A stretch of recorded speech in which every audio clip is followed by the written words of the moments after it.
Bonjour chers amis et bienvenue dans une nouvelle vidéo.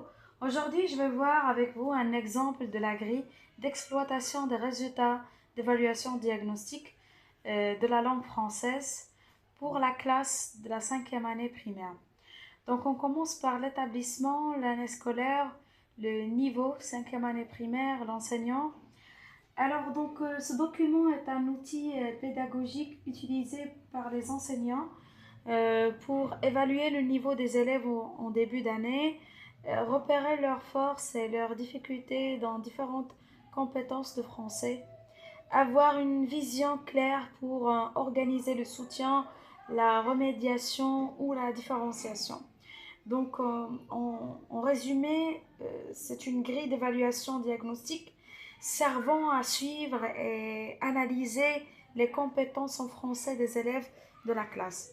Alors, donc, comme vous voyez ici, on trouve numéro des élèves, leur nom et leur prénom, les disciplines, alors lecture, communication et acte de langage, grammaire, conjugaison, orthographe, lexique ou bien vocabulaire, expression écrite. D'accord? Et comme vous voyez aussi, donc pour chaque discipline, trois cases. Trois cases permettent de cocher l'état de l'acquisition. Donc A pour acquis, EA pour en cours d'acquisition, NA non acquis. Je vais donner un exemple pour savoir comment remplir la grille. L'élève numéro 1, Amine, donc après avoir fait passer l'évaluation diagnostique en français, voici les résultats d'Amine. Pour la lecture, il lit bien. On met une croix devant A. Pour la communication acte de langage, il comprend globalement, mais fait encore des erreurs. On écrit, donc on met une croix devant EA en cours d'acquisition. Pour la grammaire, beaucoup de difficultés. Donc NA, non acquis.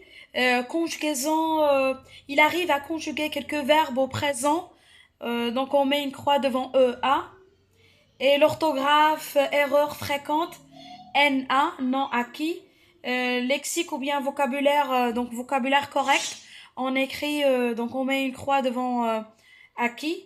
Et finalement, pour l'expression écrite, il écrit des phrases simples mais avec faute. Donc on écrit en cours d'acquisition.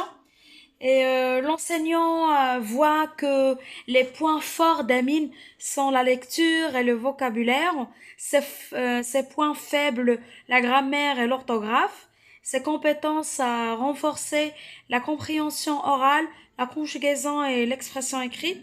Cela permet ensuite de planifier un soutien ciblé. À la fin, on trouve l'espace pour la signature de l'enseignant ou bien l'enseignante, le directeur et l'inspecteur. N'oubliez pas de vous abonner à cette chaîne si vous trouvez que c'est intéressant et merci de votre attention.